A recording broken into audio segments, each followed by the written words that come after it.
Você acha que tem controle sobre a sua vida? Acha que a decisão de estar aqui, agora, foi 100% sua? Pense em todas as vezes que alguém o convenceu a fazer algo, e você só percebeu muito depois. Foi realmente sua decisão. Ou alguém plantou uma ideia na sua cabeça, e você apenas a cultivou até ela florescer, acreditando ser o jardineiro? Se você acredita que sempre agiu por vontade própria, devo dizer, você está vivendo uma ilusão confortável. A verdade é brutal. O mundo está cheio de mestres de marionetes, e se você não é um deles, você é a marionete. Mas existe uma diferença fundamental entre quem controla e quem é controlado. Os primeiros nunca impõem. Eles não dão ordens. Eles apenas fazem os outros agirem como eles querem, sem que os outros percebam. A verdadeira manipulação é invisível. É um sussurro no lugar de um comando. É uma emoção implantada, em vez de uma instrução direta. E o pior? Você já viveu isso. Lembra daquela última vez que você mudou de opinião do nada? Aquele pensamento que surgiu, aparentemente, do acaso? Aquele comentário inocente de um colega, um gesto bem calculado de alguém que você admira? Esse é o poder real. Mover os outros sem levantar suspeitas. Mas aqui está a pergunta que realmente incomoda. E se você fosse o mestre das marionetes? E se, em vez de ser empurrado, você fosse quem move as peças? A diferença entre quem ganha e quem perde neste jogo é simples. Os vencedores sabem que o poder não é imposto. Ele é induzido. O problema é que fomos ensinados errado. Vendem-nos a ideia de que influência é falar alto, ser autoritário, impor nossa vontade. Mas quem realmente comanda o mundo nunca levanta a voz. Eles não precisam. Os verdadeiros estrategistas fazem os outros seguirem suas ideias, acreditando que as ideias são deles. Isso é o que ninguém lhe contou. Manipulação não é gritar ou ameaçar. Não é convencer com argumentos lógicos ou impor com a força. É algo muito mais sutil.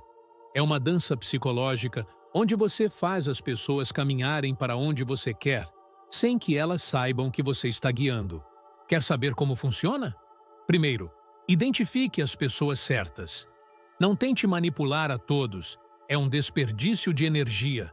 Foque apenas naqueles que realmente importam. Os influenciáveis.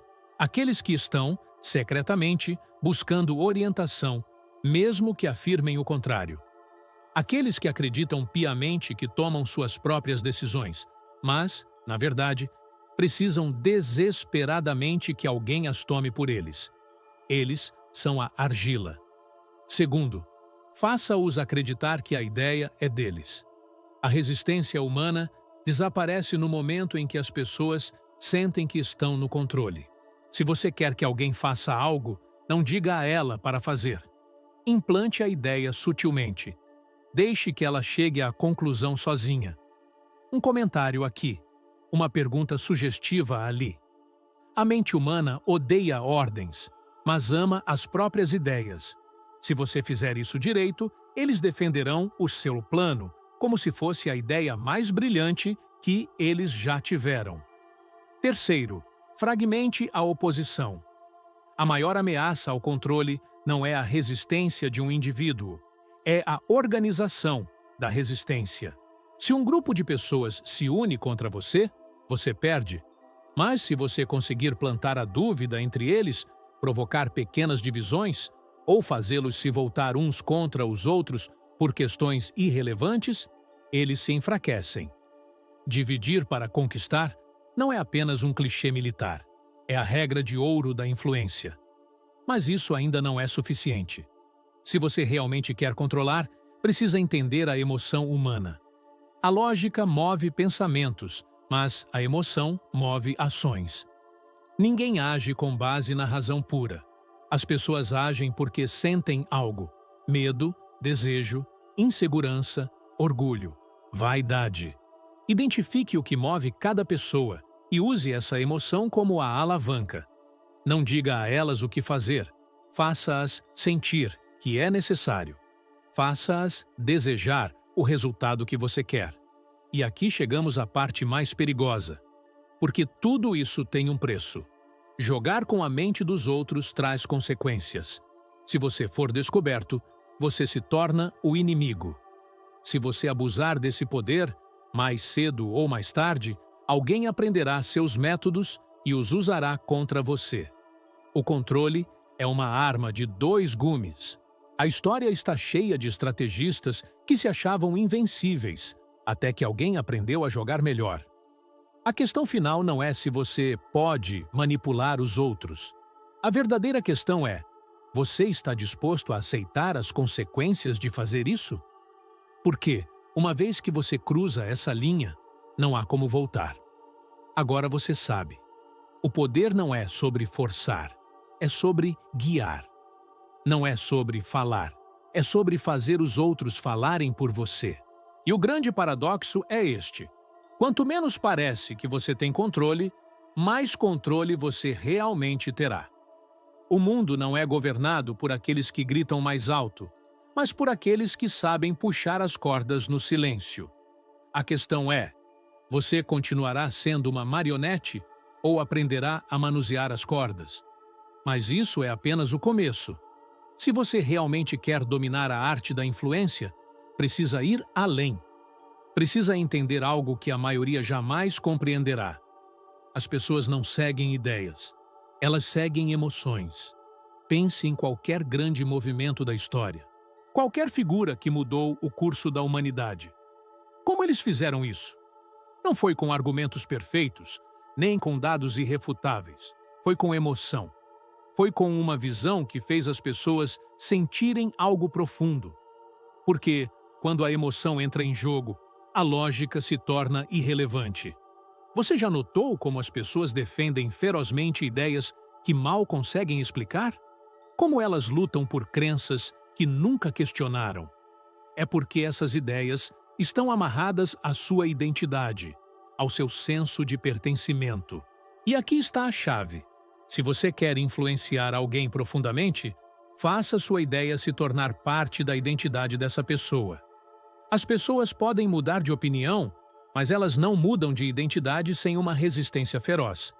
Ninguém quer admitir que esteve errado a vida inteira, mas se você conseguir que alguém adote uma ideia como parte de quem ela é, essa pessoa a defenderá até a morte.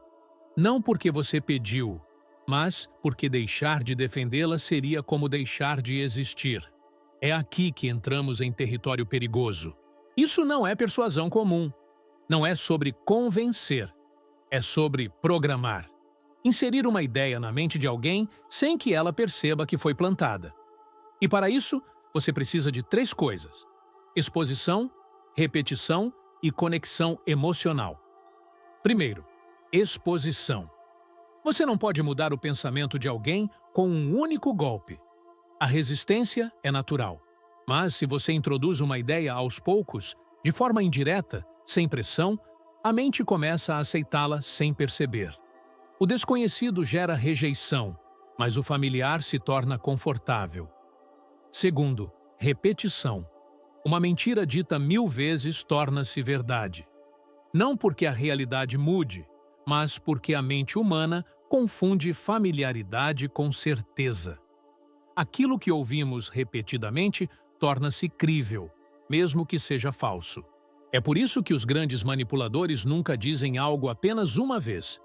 Eles o apresentam de formas diferentes, em momentos diferentes, até que aquilo esteja sedimentado na mente do alvo. E terceiro, conexão emocional. Não basta que alguém entenda uma ideia. Ela precisa senti-la. O cérebro humano responde mais à emoção do que à lógica. Se você consegue conectar uma ideia a uma emoção forte, medo, desejo, orgulho, nostalgia, essa ideia se torna impossível de ignorar. Mas há algo ainda mais profundo. A maioria das pessoas acredita que toma decisões racionais. Elas se veem como lógicas, independentes, com critérios próprios. A realidade é que a maioria de suas decisões já foi tomada por elas, antes mesmo que elas percebam. A sociedade desenhou seus desejos, Suas experiências condicionaram suas respostas, sua biologia as programa para reagir de certas maneiras. E se você entende esses padrões, você pode prever como elas agirão antes que elas mesmas saibam. Por exemplo, você sabia que as pessoas confiam mais em quem as escuta do que em quem fala com elas? Não porque o ouvinte tenha ideias melhores, mas porque o simples ato de ser ouvido cria uma conexão profunda. A maioria das pessoas está desesperada para ser ouvida, para se sentir validada. Dê isso a elas, e elas o verão como alguém em quem confiar. Elas baixarão a guarda. Outro padrão. O medo é mais poderoso que a recompensa. As pessoas têm mais pavor de perder do que desejo de ganhar. A aversão à perda é um dos gatilhos mais fortes que existem. Se você quer que alguém haja, não fale sobre o que ela pode ganhar. Fale sobre o que ela pode perder se não ouvir você. A urgência criada pelo medo da perda move montanhas. E mais um. As pessoas são atraídas pelo que é exclusivo. Se algo parece acessível a todos, perde o valor. Se você quer que alguém se apegue a uma ideia, faça-a sentir-se especial por conhecê-la.